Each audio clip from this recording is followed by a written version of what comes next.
Yes we I love now Sigma Online की YouTube channel पर आपका स्वागत है। हर दिन कुछ नया बेटा। आज चलिए स्टार्ट करते हैं session number 4।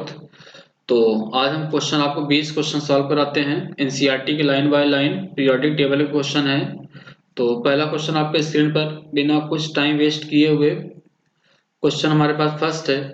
Periodic classification of element used to examine the तो periodic classification of element is used to examine the periodic trend in physical property of element, periodic trend in chemical property of element। जैसा कि बेटा आपको पढ़ाया गया होगा कि जो पीरियोडिक ट्रेंड होता है फिजिकल प्रॉपर्टी भी देखी जाती है हमारे पास, और क्या होता है हमारे पास केमिकल प्रॉपर्टी भी होती है। तो फिजिकल केमिकल दोनों प्रॉपर्टी हमारे पास होता है। तो इसके हिसाब से अगर देखा जाए हमारे पास करेक्ट आंसर क्या आएगा बेटा, हमारे पास आंसर आ जाएगा हमारे पास सी। करेक्ट आंसर क्या हो जाएगा सी। चलिए नेक्स्ट क्वेश्चन।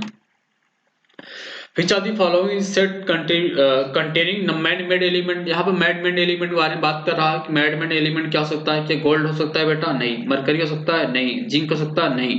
तो नहीं हो सकता। क्या हो सकता है इसमें? गोल्ड, रेडियम, आपके पास रेडियम, पैलेडियम, ये भी नहीं हो सकता है।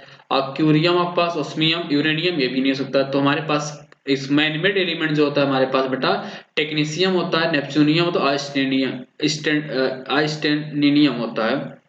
ठीक है। करेक्ट आंसर क्या हमारे पास डी आएगा। आते नेक्स्ट सवाल।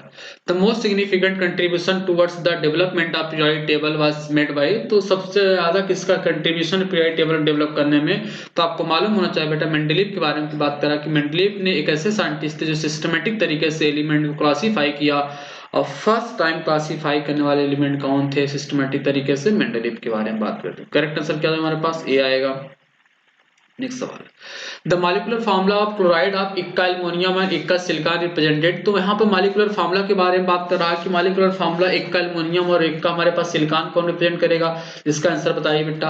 आपको मालूम होना चाहिए भाई इक्का एल्युमिनियम जो होता है गैलियम को रिप्रेजेंट करता है। किससे रिप्रेजेंट? गैलियम को।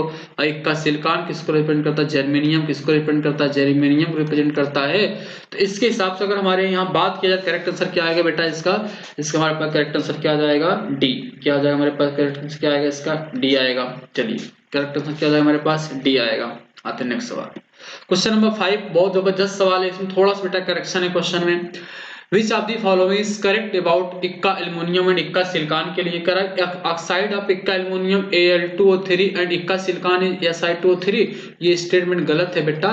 यहाँ पर क्या होना चाहिए आपके पास? गैलियम होना चाहिए। यहाँ पर यहाँ क्या होना चाहिए बेटा? जर्मेनियम। क्या होना चाहिए? जर्मेनियम। तो पहला ऑप्शन हमारे पास गलत है। ऑक्साइड ऑफ इक्का एल्युमिनियम इज गैलियम ऑक्साइड और इक्का सिलिकॉन इज जर्मेनियम ऑक्साइड। ये स्टेटमेंट हमारे पास क्या है? सही है। बी सही है। मेल्टिंग पॉइंट ऑफ इक्का aluminium is lower than melting point of इक्का सिलिकॉन। ये भी स्टेटमेंट सही है बेटा। आप एनसीईआरटी खोलिए पेज नंबर, वहां आप जाके देखिए एक चार्ट बनाओगे, चार्ट में दिया गया है। तो इसका करेक्ट आंसर क्या हो जाएगा यहाँ पर बेटा? एक जगह क्या कर लीजिए आप बी बना लीजिए। तो हमारे पास करेक्ट आंसर क्या हो जाएगा? बी और सी। बी और सी का मतलब हो जाएगा हमारे पास डी आंसर करेक्ट हो जाएगा। क्या हो जाएगा हमारे पास? डी। आते नेक्स्ट क्वेश्चन पर हम लोग। क्वेश्चन हमारे पास है how many elements are there in 6 period of periodic table. Periodic table में कितने एलिमेंट हमारे पास हैं? आपको मालूम होना चाहिए 6 पीरियड के बारे में बात कर रहा है। जैसा कि बेटा आपको पढ़ाया गया होगा फर्स्ट पीरियड में कितने एलिमेंट? 2 होते हैं, सेकंड में 8 होते हैं, थर्ड में 8 होते हैं, और फोर्थ में 18 होते हैं, फिफ्थ में कितने 18 होते हैं, सिक्स में 32 होते हैं, उसके बाद कितने 26 कितने होते हैं? 26 होते हैं। ये आपको मालूम होना चाहिए बेटा। फर्स्ट पीरियड में 2 एलिमेंट होते हैं। कौन कौन होता है हमारे पास? हाइड्रोजन और हीलियम। हाइड्रोजन और क्या होता है हमारे पास? हीलियम होता है। हाइड्रोजन होता है और हीलियम होता है। सेकंड पीरियड में 8 एलिमेंट होता है, थर्ड में भी 8 होता है, फोर्थ में भी 18 होता है, फिफ्थ में 18 हो जाएगा, सिक्स में 32 हो जाएगा। यहाँ 6 के बारे में बात करा कितने एलिमेंट हमारे पास? 32। क्या हो जाएगा? 32। नेक्स्ट सवाल। The symbol and IPSC name of element with atomic number 120 respectively. आपको याद होना चाहिए बेटा एग्जैक्ट नोट से सवाल मैंने कराया था बेटा। नीट 2022 में सवाल आया था। आपके पास 119 वाले का नाम पूछा हुआ था। यहाँ पर बात कर रहा है कि सिंबल बताना है आपके पास। तो आपको मालूम होना चाहिए 1 2 0 को 1 को बोलते हैं अन बोलते हैं, 2 को बोलते हैं बाई बोलते हैं, 0 को नील बोलते हैं बेटा, और आई यू एम लगा दीजिए। तो इसका सिंबल हो जाएगा यूबीएन। आपके पास अन नील, आपके पास अन बाई यूएनबी हो जाएगा UBN unbinilium. Correct answer क्या आ जाएगा? 7 हमारे पास क्या आ जाएगा? ए। क्या आ जाएगा? ए हो जाता है। आते नेक्स्ट सवाल पर।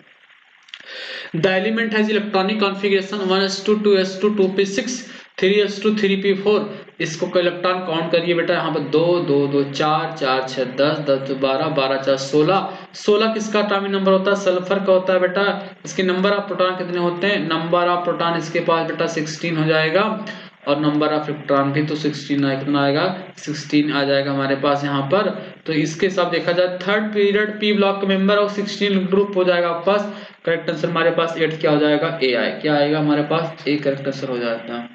चलिए नेक्स्ट सवाल, विच आर दी फॉलोइंग में नॉन मेटेलिक? नॉन मेटेलिक कौन है? बेरिलियम बेटा मेटेलिक होता है हमारे पास, ये एल्युमिनियम भी मेटेलिक होता है, मैग्नीशियम भी मेटेलिक होता है, और बोरान हमारे पास क्या होता है? Non metallic. हमारे पास क्या होता है? इसका नॉन मेटेलिक हो जाए, हमारे करेक्ट आंसर क्या हो जाएगा? ए।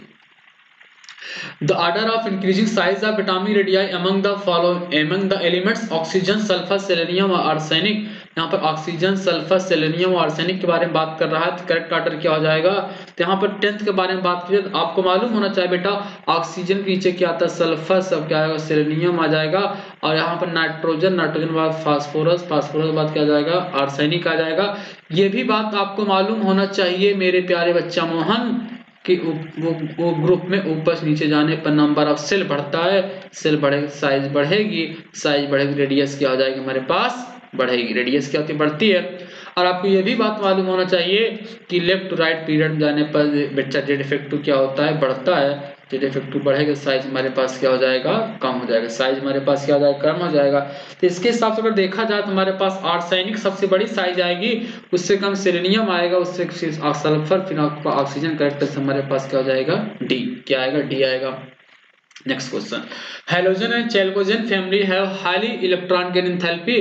बच्चा हेलोजन का मालूम होना चाहिए आपके पास क्या होता है? फ्लोरीन होता है, क्लोरीन होता है, ब्रोमीन होता है, हमारे पास आयोडीन होता है। और चैल्कोजेन का मतलब क्या आ जाएगा हमारे पास? आपके पास ये यहाँ पर बात करेंगे ऑक्सीजन फैमिली के बारे में बात करें, ऑक्सीजन, सल्फर, सेलेनियम हो जाएगा।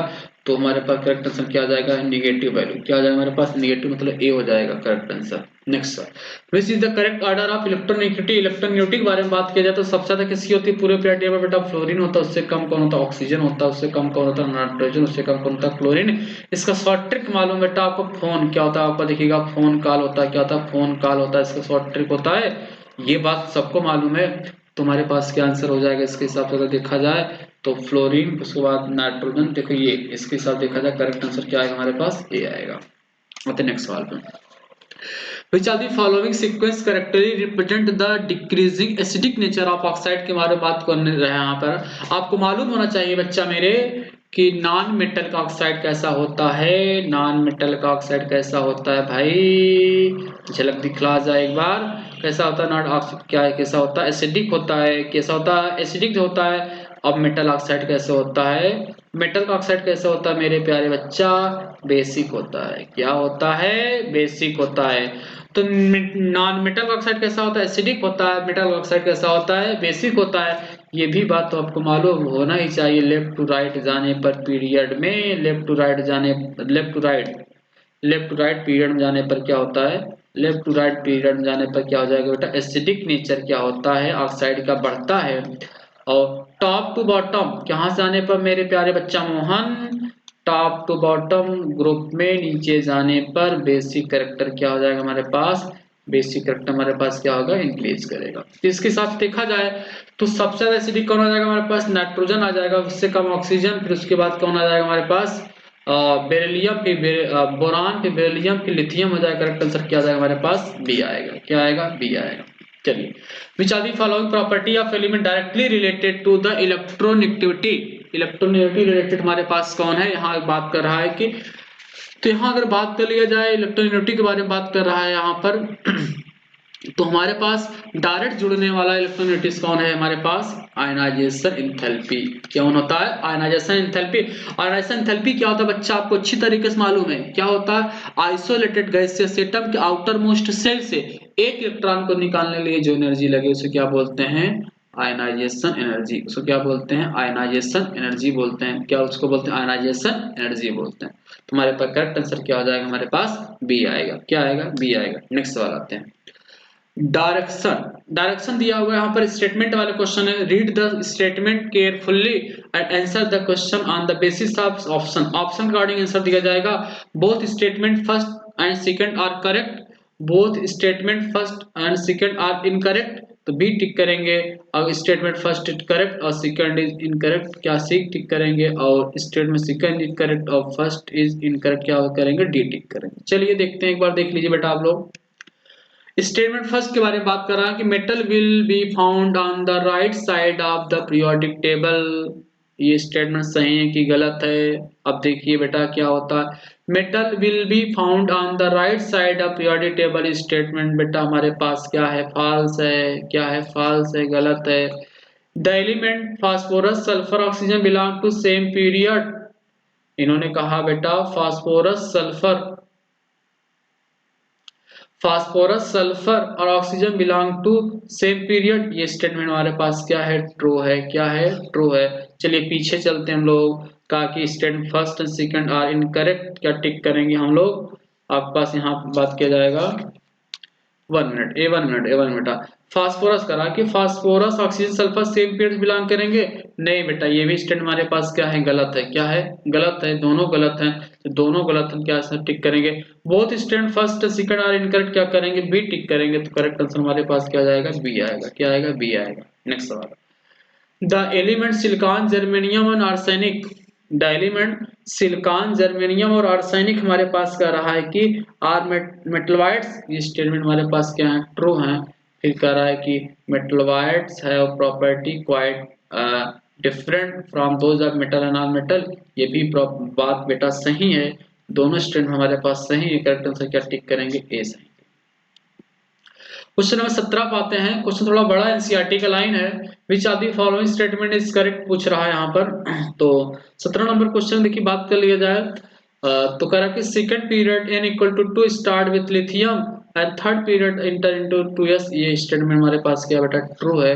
Successive filling of 3s3p orbital gives rise to the third period of 8th element from sodium to argon। ये भी स्टेटमेंट ट्रू है।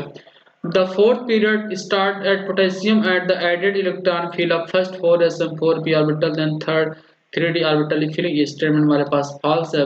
चौथा करा fifth period begin with rubidium and with filling of 5s orbital and end at xenon with the filling up to the fifth orbital fifth 5p orbital. 5p orbital बारे में बात statement में के तुम्हारे पास क्या ट्रू है। तुम्हारे पास पहला स्टेटमेंट ट्रू है, दूसरा ट्रू है हमारे पास और फोर्थ ट्रू है। इसके साथ हमारे पास करेक्ट आंसर क्या जाएगा बच्चा, हमारे पास करेक्ट आंसर क्या जाएगा, हमारे पास डी जाएगा। क्या जाएगा, डी जाएगा। Next question, the elevation of various theory of valence and the interpretation of the nature of chemical bond have closely been related to the development in the understanding। ये question को दोबारा आप ध्यान से पढ़िए, कहना क्या चाहता है। The evaluation of various theory of valence and the interpretation of the nature of chemical bond have closely been related to the development in the understanding structure of atom के बारे में बताया था। ये बात सही है बेटा। इलेक्ट्रॉनिक कॉन्फ़िगरेशन ऑफ एलिमेंट भी सही है, पीरियोडिक टेबल भी सही है। करेक्ट आंसर क्या जाएगा, डी जाएगा। क्या जाएगा, डी जाएगा। नेक्स्ट सवाल, who provided of valence based on inertness of noble gases। इसके बारे में बात करा तो लुइस कोसल लुइस, कौन बताता है, कोसल लुइस ने बताया था। तो क्या जाएगा हमारे पास, भी जाएगा। नेक्स्ट सवाल, the lowest energy structure is the one with the formal charge on the atom. तो जिसके पास लोएस्ट एनर्जी होता है उसका स्मॉलेस्ट क्या होता है बेटा, हमारे पास स्मॉलेस्ट क्या होता है, हमारे पास स्मॉलेस्ट फॉर्मल चार्ज हो जाएगा। इसके हमारे करेक्ट आंसर क्या जाएगा, हमारे पास क्या जाएगा, ए हो जाएगा। क्या जाएगा, ए हो जाएगा। Thank you so much guys, thank you so much आपको। नेक्स्ट हम वीडियो बेटा आपको इसी आगे क्वेश्चन कंटिन्यू करेंगे। अभी 20 क्वेश्चन सीरीज आपको और लेकर आपके सामने आएंगे। Thank you so much guys. और सब्सक्राइब लाइक शेयर आपको जरूर कर देना बेटा। और जल्दी हम आपके लिए लाइव क्लासेस लेकर आने वाले हैं। तो हमको जब लाइव क्लासेस लेकर आएंगे तो आपके लिए और मजा आएगा इसमें क्वेश्चन करने में। तो आप मेरे साथ डायरेक्ट जुड़ेंगे। Thank you so much.